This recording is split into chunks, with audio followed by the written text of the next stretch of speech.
नमस्कार, देश देशांतर में आपका स्वागत है। मैं हूं कुर्बान अली। सुप्रीम कोर्ट के 9 जजों की संविधान पीठ ने निजता के अधिकार पर सुनवाई करते हुए कहा है कि निजता का अधिकार ऐसा अधिकार नहीं हो सकता जो पूरी तरह मिले और सरकार के पास कुछ ताकत होनी चाहिए ताकि वो इस पर तर्कसंगत बंदिश लगा सके। निजता के अधिकार को मौलिक अधिकार घोषित करने की मांग करने वाले दलील दे रहे हैं कि ये अधिकार संविधान में मिले समानता, स्वतंत्रता और सम्मान से जीवन जीने के मौलिक अधिकार में शामिल है, जबकि अदालत ने टिप्पणी की थी कि फैसला लेने का हर अधिकार निजता का अधिकार नहीं हो सकता। चीफ जस्टिस JS खेर की अध्यक्षता वाली संविधान पीठ ने केंद्र सरकार और अन्य लोगों से कहा है कि वे इसकी बारीकियों और उन कसौटियों के बारे में उसकी मदद करें जिनकी बुनियाद पर निजता के अधिकार और सरकार की ओर से इसके उल्लंघन को कसा जा सके। पीठ का कहना था कि निजता का अधिकार अस्पष्ट तौर पर परिभाषित अधिकार है और ये पूरी तरह नहीं मिल सकता। ये स्वतंत्रता का एक छोटा सा हिस्सा है।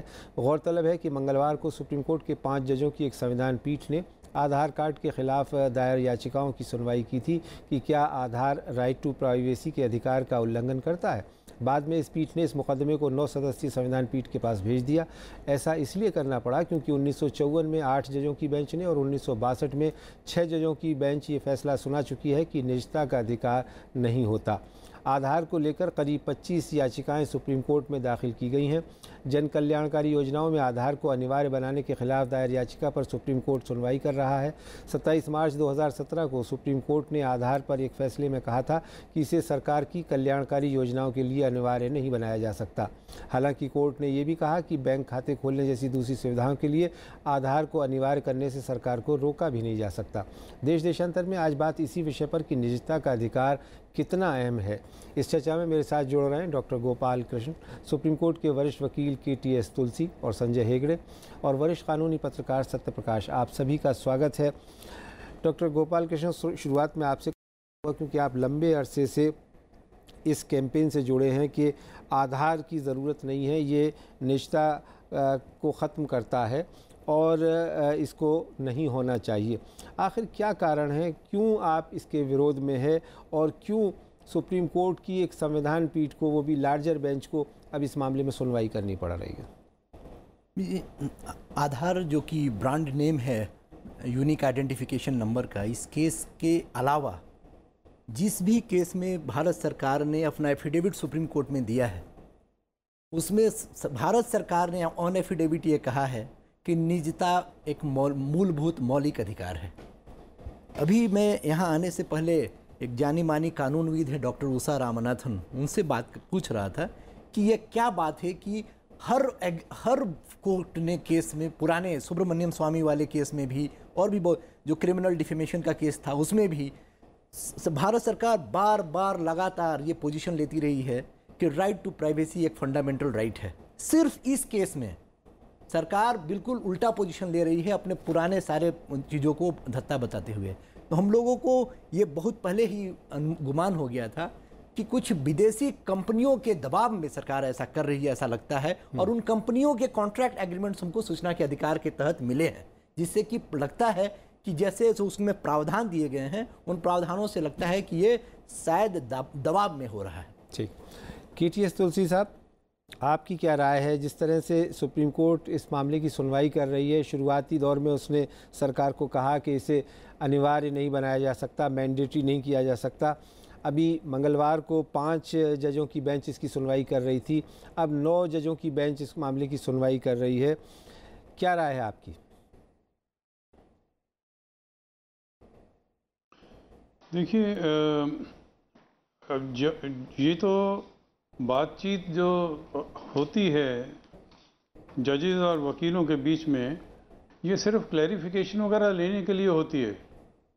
इसका मतलब ये नहीं लेना चाहिए कि उन्होंने अपना मन बना लिया है। वो क्लैरिफिकेशन मांगते हैं वकील को और बहस के लिए कहते हैं, तो इसीलिए वो अपने शक मिटाना चाहते हैं। तो मैं ये समझता हूँ कि इस बात में तो कोई शक नहीं है कि प्रिवेसी, जितने भी मानव अधिकार हैं और जितने फंडामेंटल मौलिक अधिकार हैं, उन सब में समाई हुई है। प्रिवेसी लिबर्टीज़ में समाई हुई है। प्रिवेसी सारे के सारे लिबर्टीज़ को सक्षम करने के लिए बहुत आवश्यक है। और अगर एक इंसान का घर जो है उसको किला बताया जाता है तो उस किले के अंदर कोई भी आदमी दाखिल नहीं हो सकता। तो जब टेक्नोलॉजी नहीं आती है तो उसके बाद जब टेलीफोन हमारे पर्सनैलिटी का अंग बन जाता है तो हमारा टेलीफोन भी एक किले का हिस्सा होता है जी। टेलीफोन के ऊपर भी इंटरसेप्शन नहीं हो सकता बिना कानून के। तो अगर वो नहीं हो सकता तो मेरे बायोमेट्रिक्स किस तरह से सारी दुनिया को दिए जा सकते हैं जी। मैंने बायोमेट्रिक्स सिर्फ इसलिए दिए कि जो गरीब लोग हैं उनको जो भी सरकार की तरफ से फैसिलिटीज़ दी जाती हैं वो उनको डायरेक्टली मिलें। गलत लोग बीच में से न खा जाएं पैसा। मगर इसलिए नहीं दिए कि मेरा सारा अधिकार ही खत्म हो जाएगा। ठीक है। सारे नागरिकों का सभी अधिकार खत्म हो जाएगा कि प्रिवेसी हमारी रहेगी ही नहीं। तो हम क्या ये देश को जेल बनाना चाहते हैं? आप रहे तुलसी साहब। अगर आज़ाद देश है तो इसमें आज़ादी का एक अंग है प्रिवेसी, और उसको ये हमारा इनएलिएनेबल राइट है जी, इसको कोई छीन नहीं सकता है। मैं आता हूं आपके पास में, आप बने रहें। हमारे साथ फोन लाइन पर संजय हेगड़े हैं। संजय हेगड़े, आपकी क्या राय है? और जो ये प्रारंभिक टिप्पणियां आई हैं अदालत की तरफ से कि ये निजता का अधिकार ऐसा अधिकार नहीं हो सकता जो पूरी तरीके से मिले और सरकार का उसमें कोई दखल ना हो, जैसा भी तुलसी साहब कह रहे थे, आपकी क्या राय है? जी, मैं तुलसी साहब से काफ़ी हद तक सहमत हूँ, क्योंकि जब कोई किसी भी अदालत में जब जज सवाल पूछते हैं उससे ये नहीं तय किया जा सकता है कि फैसला सुना देगा। फैसला सुनाने से पहले वो सख्त से सख्त जो भी पॉइंट है वो वकील से पूछते हैं। तो उस सिर्फ जजों के सवालों के आधार पर ये कह देना कि फैसला आ गया है, वो बिल्कुल गलत है। और मेरा ये मानना है कि ये जो निजता का जो अधिकार है वो हम सब मानते हैं, क्योंकि जब तक हम कपड़े पहनते हैं तो कुछ तो निजता है। जब तक वो हक है या जब तक हम अपने अपने घरों में रहते हैं उतनी हद तक तो निजता का अधिकार है। सवाल ये आता है कि सरकार इस अधिकार में कहां तक हस्तक्षेप कर सकती है। जी हाँ, माना कि कोई गुनहगार को पकड़ना हो या कुछ पता करना हो तो सरकार पता कर सकती है, पर एक आदमी से पता करने के लिए सारे के सारे लोगों के सारे डिटेल्स ले लेना और उस पर जिनसे उन्होंने ये सारे डिटेल्स लिए हैं उनका कोई अधिकार न रह जाना, ये आजादी के लिए और इंडिविजुअल फ्रीडम्स के लिए बहुत ही हानिकारक है। ठीक है। तो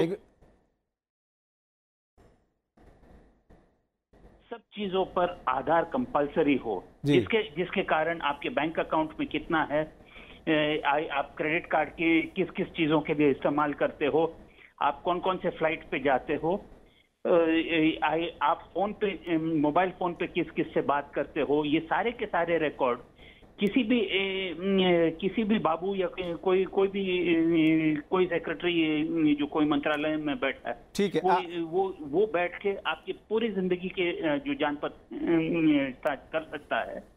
वो अधिकार उस सेक्रेटरी को या उस सरकार को किसने दिया? क्या हमारे संविधान में कोई ऐसी प्रावधान नहीं है जो हमारे स्वायत्ता को बचा सकती है? आप रहे, मैं संजय हेगड़े साहब, मैं आता हूं आपके पास में। सत्यप्रकाश, आप काफ़ी लंबे अरसे से सुप्रीम कोर्ट को कवर कर रहे हैं। ये मामला भी कई साल से इसकी सुनवाई चल रही है, 2013 से लगातार एक के बाद एक, और इससे पहले भी ये कहा जा रहा है कि साहब 1954 में 8 जजों की बेंच ने और 1962 में 6 जजों की बेंच ये फैसला कर चुकी है कि निजता का अधिकार नहीं होना चाहिए। अब एक बार उसको फिर डिफ़ाइन करने की बात, जो 5 सदस्यों की बेंच थी उसने अपने आप को नाकाफ़ी पाया और उसने फिर 9 मेंबरों की कॉन्स्टिट्यूशन बेंच के सामने मामला भेजा जहां अब सुनवाई चल रही है। तो आखिर कितना वक्त इसमें लगेगा ये तय होने में, और फिर ये किस आधार पर तय होगा? देखिए, जो 1954 का फैसला है और 1962 का फैसला है उसमें ये नहीं कहा गया कि निजता का अधिकार होता नहीं है या होना नहीं चाहिए। सिर्फ ये कहा कि संविधान में मौलिक अधिकार के रूप में ये अधिकार शामिल नहीं किया जा सकता। आज के समय 2017 में कोई भी ये नहीं कहेगा कि निजता का अधिकार नहीं है या नहीं होना चाहिए। कानून की तकनीकी दृष्टि से देखें, अगर 8 जजेस की बेंच ने ये कहा है कि संविधान में ये अधिकार नहीं है, तो किसी भी छोटे बेंच का कोई भी फैसला उनको एक जो जुडिशियल डिसिप्लिन है उसमें उनका वो अनुशासन का पालन करना होगा, ये मानना होगा कि 8 जजेस की बेंच ने ये कहा है। ठीक है। तो यही वजह है कि 5 जजेस की खंडपीठ को ये लगा कि हमारा कुछ भी कहना इस मुद्दे पे उसका कोई मायने नहीं होगा, क्योंकि 6 और 8 जजेस की बेंच ने कुछ और कहा हुआ है। और यही वजह है कि 9 जजेस की बेंच के पास गया है। अभी जो मामला चल रहा है उसमें आधार पे कोई चर्चा नहीं है। अदालत के सामने ये मुद्दा नहीं है कि आधार सही है या गलत है। अदालत के सामने मुद्दा ये है कि निजता का अधिकार एक मूलभूत अधिकार है या नहीं, और इस पे चर्चा हो रही है। देखिए, इसमें किसी को भी कोई दो राय नहीं होगी। पहले हमारे 2 सीनियर एडवोकेट्स बोल चुके हैं, किसी को भी इस बात पे दो राय नहीं हो सकती है कि निजता का अधिकार होना चाहिए। संविधान की प्रस्तावना में इस बात की चर्चा है, जो डिग्निटी की बात की गई है, गरिमा, जो मानवीय गरिमा की बात की गई, उसमें अगर किसी को निजता का अधिकार नहीं है तो उस डिग्निटी की बात नहीं की जा सकती है। उसी तरह से संविधान में कई प्रावधान हैं, जिसमें कि खासकर जो आर्टिकल 21 है, जिसमें कि जीवन और स्वतंत्रता का अधिकार है, उसमें भी इसकी चर्चा है।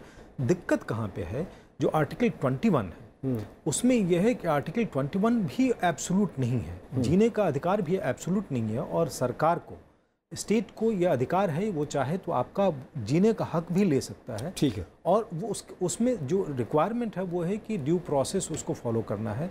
सवाल ये है कि इसके बाद जो तय होना है कि अगर सुप्रीम कोर्ट ये डिक्लेयर करती है कि right to privacy is a fundamental right, इसके बहुत दूरगामी परिणाम होने वाले हैं। आधार तो एक मसला है, कई ऐसे मुद्दे हैं जिसमें कि जो ठीक है, मैं आता हूं आपके पास। डॉक्टर गोपाल कृष्ण, ये जो आप जोर दे रहे हैं कि इसे मौलिक अधिकार के रूप में शामिल किया जाए, निजता के अधिकार को, इससे आपको क्या लाभ होने वाला है?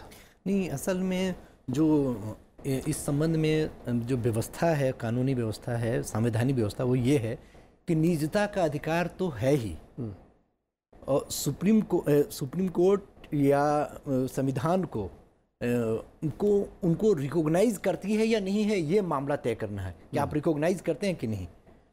जैसा ये कहा गया कि संविधान में निजता का अधिकार लिखा हुआ नहीं है, संविधान में फ्रीडम ऑफ प्रेस की आज़ादी भी नहीं लिखा हुआ है, लेकिन उसको right to freedom of speech और एक्सप्रेशन से उसको डिराइव किया जाता है। वैसे ही right to life and personal liberty से जो डिराइव करते हैं हम right to privacy, right to dignity. तो ये डिराइवेशन इनफैक्ट कोर्ट में बहस के दौरान फॉर्मर सॉलिसिटर जनरल रहे, अटॉर्नी जनरल रहे, सोली सोराब जी ने इसको पॉइंट आउट भी किया कि ये इसका कोई मतलब नहीं है ये कहना कि उस जो हर संविधान में चिन्हित नहीं किया जाता है, उसको इंटरप्रेट करके समझा जाता है। उस संविधान में तो ये भी नहीं लिखा हुआ है कि बेसिक स्ट्रक्चर सैक्रोसेंट है। कॉन्स्टिट्यूशन ने इंटरप्रेट करके ये कहा कि बेसिक स्ट्रक्चर सैक्रोसेंट है। इनफैक्ट आज की जो बहस हुई 9 जजों के बेंच के सामने, बहुत वरिष्ठ वकील आनंद ग्रोवर से लेकर के गोपाल सुब्रमण्यम जैसे वकील, श्याम दीवान जैसे वकीलों ने ये बात सामने रखी जज के सामने कि बेसिक स्ट्रक्चर का हिस्सा है, मूल संरचना का हिस्सा है मौलिक अधिकार, ये निजता का अधिकार। अब जब वो उसमें लिबर्टी की बात है, liberty of thought, expression, faith, religion की बात है, बोले उसमें ये शामिल है निजता का अधिकार, उसके बिना बाकी कोई अधिकार हो ही नहीं सकता।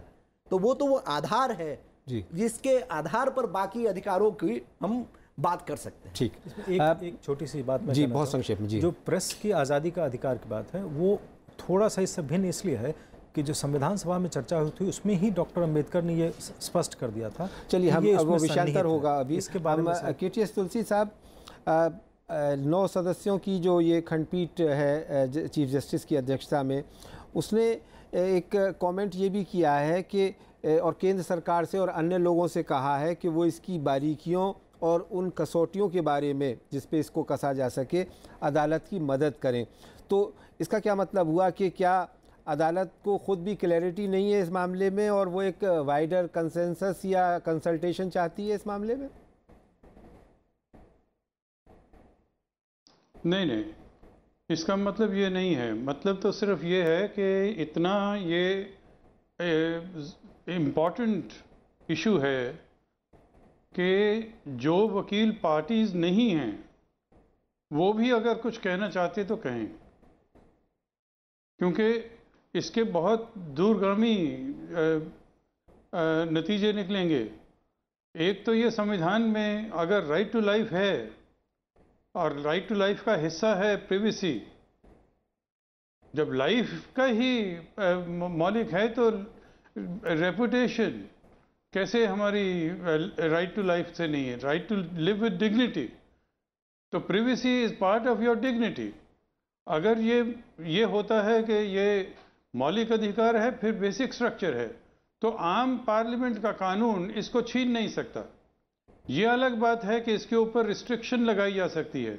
सबके सब कोई भी मौलिक अधिकार जितने संविधान में हैं, आर्टिकल 14 से लेके 25 तक, ये कोई भी ऐसा अधिकार नहीं है जिसके ऊपर रिस्ट्रिक्शन न लगाई जा सके।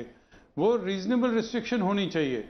ये ऐसी रिस्ट्रिक्शन नहीं होनी चाहिए जिससे कि बिल्कुल कानून जो अधिकार है वही ज़ीरो हो जाए जी। तो इसलिए रिस्ट्रिक्शन लगा सकती है पार्लियामेंट, मगर उसको छीन नहीं सकती है।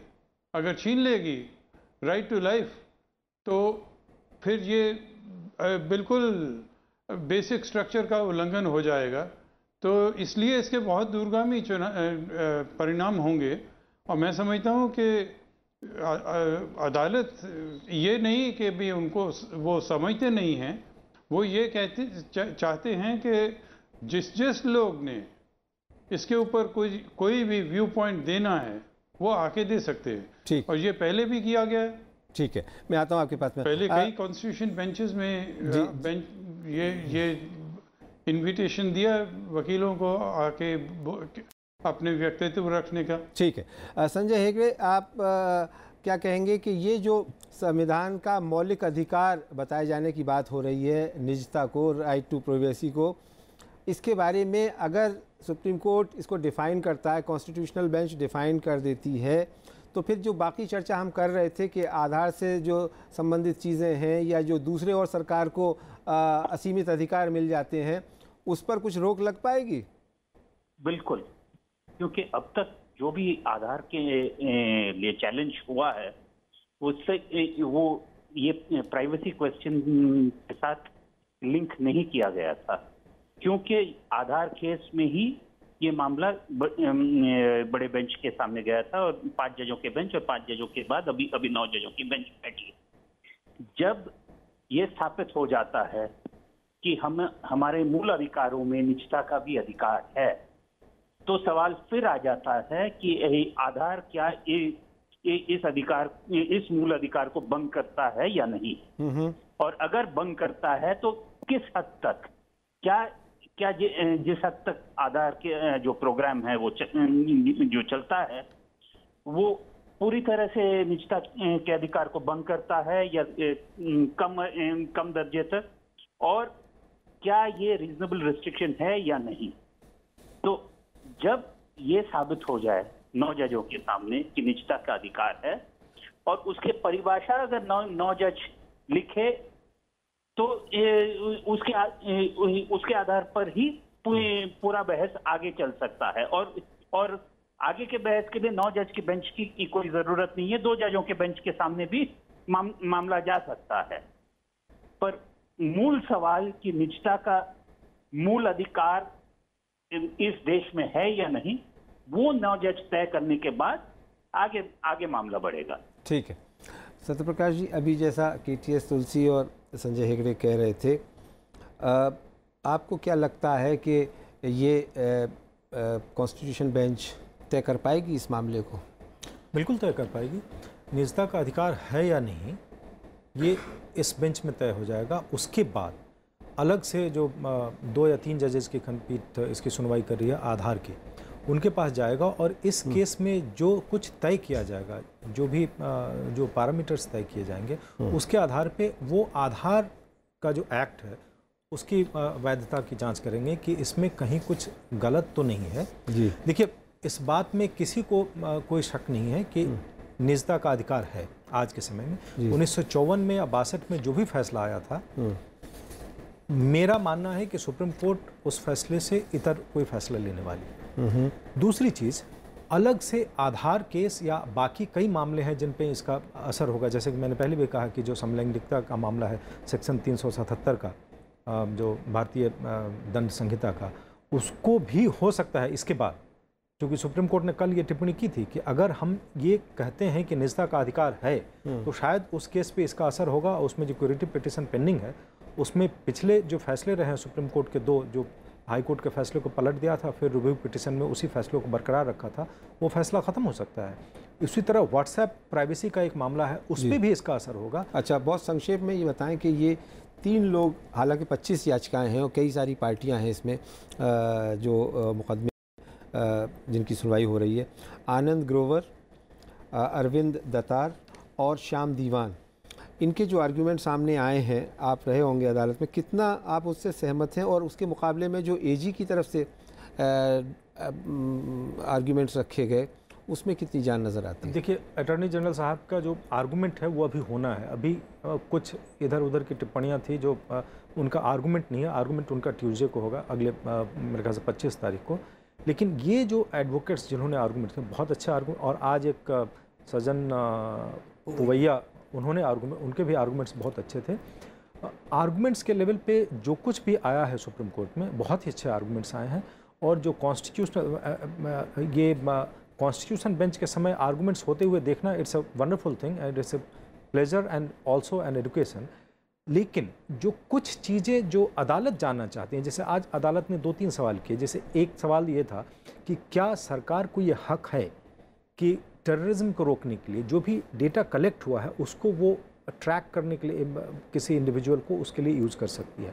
दूसरा कि क्या किस तरह के ओवरसाइट होने चाहिए जो लीगल, और अगर होने चाहिए तो ये जो ओवरसाइट को हम एक्सरसाइज करेंगे वो किस लेवल पे, डेटा कलेक्शन के लेवल पे या उसका यूज़ करने के लेवल पे कहाँ पे कर सकते हैं। ठीक। और किस हद, एक सवाल ये भी था कि अगर सरकार को राइट टू प्राइवेसी का वायलेट करने का अगर अधिकार देते हैं किसी कंडीशन के साथ, तो वो किस किस चीज़ के लिए, सपोज कि आधार हमारा बन गया है तो किस चीज़ के लिए इस्तेमाल हो, किसके लिए नहीं हो, और हमारे प्रायर कंसेंट के साथ हो, ये सारे सेफगार्ड्स की बात हो रही है। जी गोपाल जी, अभी तक जो अदालतों में कार्रवाई हुई है सुप्रीम कोर्ट में, उससे आप किस हद तक सहमत हैं? क्योंकि कुछ रिलीफ भी मिलता रहा है बीच में, और अभी फाइनल फैसला कब आएगा नहीं मालूम, लेकिन लगता है कि कुछ शायद वक्त लगेगा इसमें। क्या उम्मीद कर रहे हैं आप? नहीं, एक बात जो सुप्रीम कोर्ट में सुनवाई के दौरान मैं भी मौजूद था, एक बात जो स्पष्ट हो सामने नज़र आई, वो है कि जो कानून निजता के अधिकार के संबंध में 16वीं शताब्दी से लेकर के 21वीं शताब्दी तक बने हैं और उसमें जो लगातार इवोल्यूशन हुआ है, उसके बारे में चर्चा हुई। और उस चर्चा के संदर्भ में ये बात अभी लोग भूल गए हैं, आने वाले समय में याद दिलाएंगे कि ये 101 साल हो गए गांधी जी के सत्याग्रह के। उन्होंने उंगलियों के निशान आधारित पंजीकरण का दक्षिण अफ्रीका में भारतीयों ने, चीनियों ने, एशिया के सारे मूल के लोगों ने मिल करके उसका विरोध किया था और कहा था कि ये काला कानून है। आज का जो बहस हुआ उससे स्पष्ट हो रहा था कि जो आधार कानून 2016 बना है वो एक काला कानून है। वो दिखाई दे रहा था। सरकार बहुत संक्षेप में जी, मेरे पास वक्त की कमी, जजों के द्वारा ये पूछा जा रहा था और वकीलों के द्वारा भी कि आपको, जैसा कि अभी सत्यप्रकाश जी बोल रहे थे कि वो आतंकवाद का मामला उठता है कहीं पर, उसके बारे में आंकड़ा का, तो आप वारंट लेकर के वो कीजिए। ठीक, लेकिन इस संबंध में बताइए कि आपको उम्मीद क्या लग रही है अब अदालत से?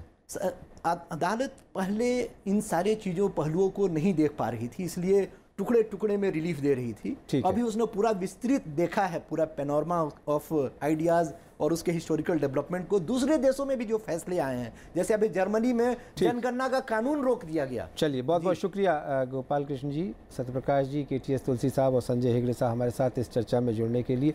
तो उम्मीद की जानी चाहिए कि सुप्रीम कोर्ट की 9 सदस्यों की जो संवैधानिक पीठ इस पूरे मामले की सुनवाई कर रही है निजता के अधिकार की, उसका एक लैंडमार्क जजमेंट आएगा, फैसला आएगा और उससे फिर सारी चीज़ें स्पष्ट हो सकेंगी। इसी उम्मीद के साथ देश देशांतर में मेरे साथ इतना ही। नमस्कार।